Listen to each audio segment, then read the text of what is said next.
So here we are with the third version of our Riviera once, twice, three times a t-shirt. And if you remember the very first version of this, I showed you the lovely splashy floral. I explained to you that the slash neckline wasn't always so terrific for a generous bust. So I'm now going to show you what is really good for a generous bust, and I'm going to tell you how to do it as well. And it's the easiest thing in the world. And whether you're doing this because you've got a figure that suits it or you just fancy a different look, this is a really good skill to have, a really good trick to learn, because it means that then whenever you see a garment that you like one part of or another part of, you can kind of bodge it onto your favourite fitted garments and it'll work really well, and you'll get a lot more mileage from all your patterns as well. So this one you can see is, once again, it's the nice full sleeve version, and this is done in a beautiful kind of resorty turquoise paisley. Really nice, really summery. This is going to look so good over a pale coloured pair of pants. It's going to look really beautiful. But what I've done for this one is made it into a boat neck, and if you look closely you will see that I'm actually wearing a version of the same thing. Boat neck, Riviera, once, twice, three times a t-shirt. You can do so much to this. Elongate it into a dress, longer sleeves, the whole thing. On this one, I basically borrowed the neckline from the boat neck version of our plain and simple fitted t-shirts. And you can do that, or you can do it freehand. You really can choose whatever is the best thing for you to do. So what I'm going to show you is really how I did it, and it is the simplest thing in the world. I'm just going to show you on the stand with this garment and the pattern piece. Now, here are the pattern pieces. Front and back neckline, and all I did was I cut it out as normal, and then I laid it down and I slid my pattern piece so it matched up like this.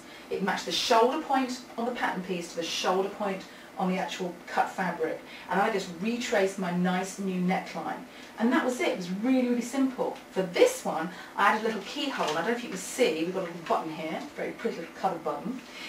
We added a nice little keyhole opening here because that looks really good with a generous bust too. It gives you that nice vertical look which stops you looking too kind of bosomy. And all I did for that was just face it out the same depth as the neckline facing like this. You've basically got a U-shape facing here and then you're facing around there, and just stitched it down as I would a normal facing. But the great thing with this is it gives you a lot more mileage from this pattern. You've got another neckline look that you can do. Now you can do this with a pattern piece or you can do it freehand. It's really your call. But of course this is the kind of thing that you would do when you're doing your muslin. Now when you're doing your muslin for a knit garment, you're not going to use muslin because you need to know how it stretches and how it behaves on you. So the thing I could recommend that you do for this is just cut out perhaps the top few inches of the neckline like this. Put it onto your stand and play with it and do what you want to do with it. Once you've drawn in your new neckline, whatever you want it lower into a V, whatever, then you can transfer that onto your pattern and just go ahead and cut. Easiest thing in the world. Once you learn how to do it, you're golden. You can do so many different things, so I really urge you to try that. So this is a beautiful version of the Riviera once, twice, three times t-shirt. Looks very funky, looks very pretty, but it suddenly struck me that we haven't shown you the pieced version, so we're going to do that one next.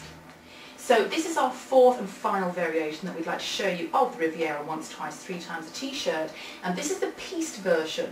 And Jeremy's going to zoom in a little while so you actually see the fact that it's all pieced up and it's all contrast top stitching. But it's a really pretty look, and it's very kind of sporty and nice. And what I've done is I've done an inside-out seam treatment, which means that I've sewn it with the wrong sides together, seams on the outside, overlocked, and then stitched them down. And it's just a nice kind of, you know, weekendy look. It looks really fresh and really nice, and this is a great summer colour, this turquoise. Now, I've done two things to this, and this is kind of a follow-on from the previous one when I showed you how to adjust the neckline. I've done two things to this, which again are really useful for when you're making knit tops, because you know, it's really nice to be able to find the perfect knit top, one that fits you well and looks really great. But honestly, if you make hundreds of them, you can start to get bored with them. So you might want to take some details from one and put it onto your favourite knit top. Now, for instance, we have many different fits on our knit top. The one that fits closest to the body is the plain and simple fitted tee. That's why it's called a fitted tee. And the loosest one we've got is probably one like this, or even the Metropolitan Good Times tunic, which is very kind of slouchy and got just the tiniest amount of fit. And in between there, you've got something like the Weekender Cabana tee, which is kind of semi-fitted. So either of those could be your favourite fit. Doesn't matter which one, you can choose. But the nice thing is you can adapt something like this to fit you either closer to the body or further away from the body. It's up to you. So here is how I did it. Simplest thing in the world. When I had made up the front and the back, you can see it's all pieced together, all I did was fold it in half, and then lay it up so that I could put my pattern piece from my plain and simple fitted tee along the side seams. And that's all I did. I basically just slid it up so it kind of fit there like that. I matched up the armhole to the armhole and just trimmed it off. And I didn't trim off too much, I trimmed off just a little bit and I pinned the rest out, tried it on, make sure it was good, and then I just finished it off. It's the easiest thing in the world. So that's a nice thing to do if you want to get a more fitted garment. And of course you just do the reverse. You want to get a less fitted garment, add in a little bit at the sides, pin it on, try it on, make sure it's what you like. Now, this particular t-shirt works so well because it's got all these nice piecing details. It's a very, very sporty look, very, very nice. But the other thing I want to show you is how to do this. So now the lovely Mr. Spielberg over there is zoomed in, you can see the neckline detail on this. And this shape here is exactly the same as the last one I showed you, the boat neck that we basically purloined, shall we say, from the plain and simple fitted tee. Now what I did with this, I really wanted more of a sporty finish, more of a rib trim finish. And you can do this a lot, as long as your knit's got some good recovery, by which I mean, look, it stretches and it goes back again, then you can do this. And here is what you do.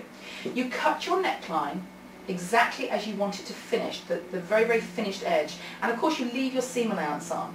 And then you decide how deep you want your rib trim to be. And in this case I've done it about an inch and a quarter. You basically just chop off an inch and a quarter all the way through your neckline like this. And then you cut your rib trim. This is the easiest thing in the world. And here's how you measure it. When you've cut off this piece here, you measure around the neckline, removing the seam allowance. And on this one I think you've got a neck measurement of about 25 inches in the whole total.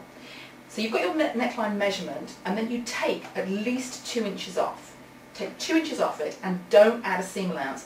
And that's the length you cut your rib, because it needs to stretch. And you might actually want to take a little bit more off, but you're going to have to play with this and kind of pin it on and try it. As for the depth, well, you know it's going to be an inch and a quarter plus a seam allowance times 2. So that's it. So it's 25 inches minus 2 inches that way, and then the depth that way. Easy peasy. Cut yourself a strip, join it at the back. You can see this one is joined right here at the back. And then fold it in half. And then all you do to add this is you quarter it up, which means you take centre front, centre back, and then fold it in half and half and half and half. So you get a quarter and an eighth. Do the same with the rib, add one to the other, and make sure that when you do it, this lays nice and flat against you. Now, this is another reason to do your muslin, because if you do this too loose, it's going to just bag away like that, which is horrible. You want it to sit nice like this. But this is a really easy way to do it. And don't forget, you can use your fabric. You can use your stretchy fabric. No more worrying about finding matching ribs. That doesn't have to happen. You can use your own stretchy fabric on this, as long as it's got the right recovery.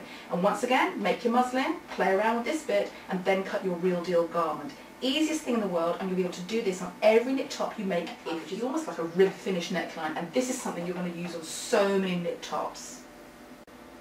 So that's our lovely Riviera once, twice, three times a t-shirt. Hope you really enjoyed it. Hope you found it useful. I'm fairly certain that you will do, and I know you're going to have a real lot of fun playing with this beautiful pattern. It looks so pretty. It's such a lovely summery style, and all I can say is thank you so much for watching.